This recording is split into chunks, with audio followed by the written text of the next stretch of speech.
ये on documents है, कोई ऐसा नहीं है कि 16 अगस्त को एसआर कोर्ट को और ये कहता है कि भाई ये हमारा प्रॉपर्टी है, दूसरे लोगों ने अनाधिकृत रूप से अपने नाम करा लिया है, इसको खारिज करना चाहिए। ये राजकुमार पान है और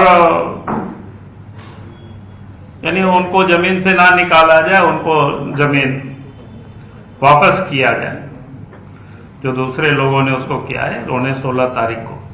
लेकिन अगस्त से लेकर के मामला फिर दे करके ऐसे ही पड़ा रहा। शायद हेमंत सोरेन को बाकी को लगता था कि आगे हम मैनेज कर लेंगे या कुछ कर लेंगे, लेकिन फिर जब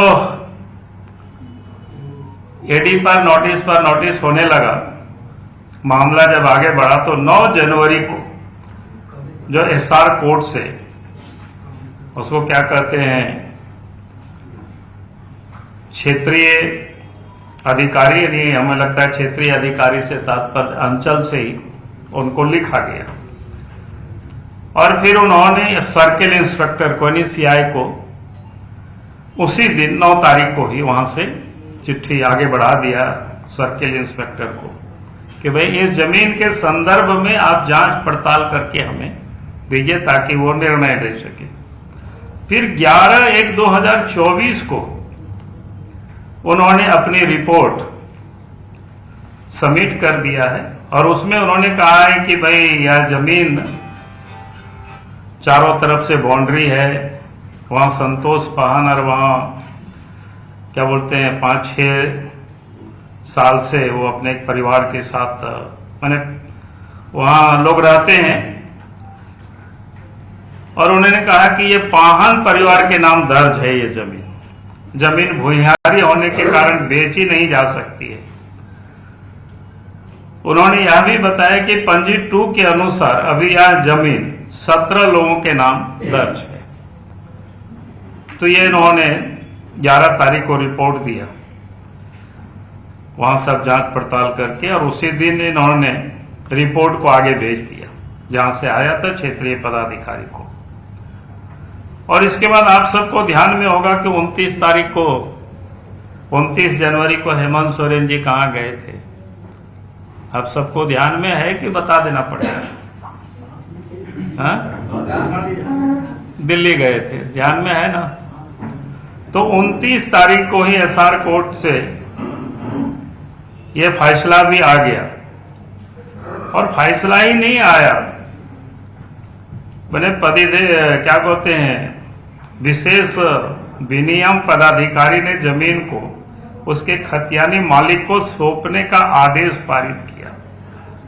ऑनलाइन एंट्री को भी संशोधित किया गया। मैंने इतना तेजी से, अब तो बेचारा कितना खतियान धारक रोज लोग घूमते, आप सब लोग भी जानते हैं, हम लोग के यहाँ भी लोग आते हैं कि साहब उसका कोई संशोधित नहीं करता है, और उसमें से फिर से जो पहले जमाबंदी किया गया था वो सबको हटा करके फिर से रह गया। तो ये बिल्कुल स्पष्ट है, ये जमीन हेमंत सोरेन ने अपनी काली कमाई को छुपाने के लिए किसी और के नाम से इन्होंने परचेज किया। आप सब लोगों से मैं कहूंगा कि आप सब लोग उन नामों को भी ढूंढ निकालिए, नहीं तो हमको तो निकाल ही लेंगे। हमने प्रतुल जी को भी कहा है कि भाई वो सारे नामों को, तो कहने का अर्थ ये है कि जो व्यक्ति कह रहे हैं कि भाई हमारा उसमें कोई नाम नहीं है, नाम बता दे तो फिर हम ये करेंगे, भाई नाम रहता तो दूसरा एक्ट के तहत केस होता है, उसको क्या कहते हैं डिसप्रपोर्शनेट जो एक्ट होता है उसके तहत उस पर कार्रवाई होती है। मैंने ऐसे अधिक संपत्ति के मामले, ये काली कमाई का दूसरों के नाम से प्रॉपर्टी अर्जित करना, जैसे सेल कंपनी वगैरह लोग बनाते हैं, तो इन्होंने दूसरों के नाम से, तो ये बिल्कुल स्पष्ट है। इनको जब नोटिस दिया गया 14 तारीख तक हाजिर होने का एडी वालों ने, तो 15 अगस्त था 15 को, तो और इसलिए इनको समझ में आ गया था अगले पकड़ा जाए। जैसे पहले भी आप सबको ध्यान में है कि माइनिंग वाला भी इन्होंने यही किया था, लेकिन माइनिंग वाला अलग इशू है, ये अलग इशू है, दोनों में डिफरेंस है इशू। वो भी गलत किया था, ये भी गलत है। तो इन्होंने 14 तारीख तक हाजिर नहीं हुए। 15 अगस्त था, 16 अगस्त को इन्होंने इस राजकुमार पान को तैयार करके इन लोगों ने चिट्ठी लिखवाया और इसके बाद फिर 9 जनवरी को उसकी जो किस तेजी के साथ, यानी 9 जनवरी को फिर वहां से भेजा गया अंचल को, सीआई को उसी दिन, और फिर 11 जनवरी को रिपोर्ट सबमिट किया गया। उसी दिन 11 जनवरी को रिपोर्ट फिर क्या कहते हैं सीओ, और उससे बाद जाकर के एसआर कोर्ट में वो दाखिल हो जाता है। और 29 तारीख को, चूंकि इनको समझ में आ गया था अब जल्दी बचने वाले नहीं है, और इन सारे कागजात संभवतः दिल्ली में भी मिला होगा, जो मेरे जानकारी में जितना मैंने सुना है। अभी कोई मैं स्पष्ट तो अभी क्लियर नहीं हूं, जब कल कोर्ट वोट में जमा होगा तो शायद और पता चलेगा क्या हुआ है, लोग ये करेंगे तो ये बिल्कुल स्पष्ट है। और ये पहली दफा इस प्रकार की स्थिति नहीं है, पहले भी आप लोगों के साथ मैंने प्रेस कॉन्फ्रेंस किया था, जो नाम बदल बदल करके जमीन लेने वाला मामला। ये भी क्या है, ये भी वही है, ताकि हम पकड़ में नहीं आ सके, इसलिए क्या कहते हैं इसको, हेमंत सोरेन ने अपना नाम को हेमंत कुमार सोरेन बना दिए।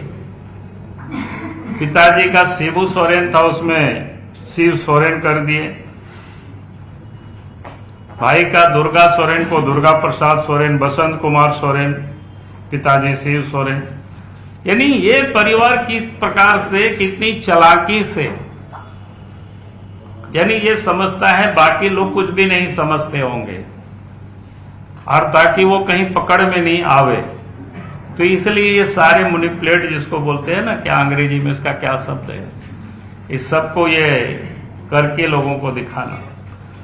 मैं वो 108 संपत्ति की यहाँ चर्चा नहीं कर रहा हूं, ये किस प्रकार से काली कमाई का पैसे को ये इन्वेस्ट करते हैं, ये करते हैं, ये इसका एक ताजा उदाहरण। फिर आप सब लोगों की जानकारी के लिए, आप सब लोग अगर दुमका भी गए होंगे, दुमका गए हैं ना आप लोग, वहां कोई सीनियर रिपोर्टर गए होंगे, उनका बड़ा कैंपस भी देखे होंगे शिबू सोरेन जी का। उस कैंपस की आधी जमीन, उस बाउंड्री के अंदर में आधी जमीन, उस पर जो मालिकाना और जिसको कागज कहते हैं वो जोगेंद्र तिवारी जी के नाम से है। इसका मतलब क्या है, तो वो भी तो काली कमाई, इसका मतलब है उनके नाम से परचेज किया होगा, और वहां पर वो तभी तो बाउंड्री बनाया होगा, घेर करके उसको अपने अंदर में रखा होगा, और ये कहेगा भाई मेरा तो नहीं है, ये तो उसके नाम से।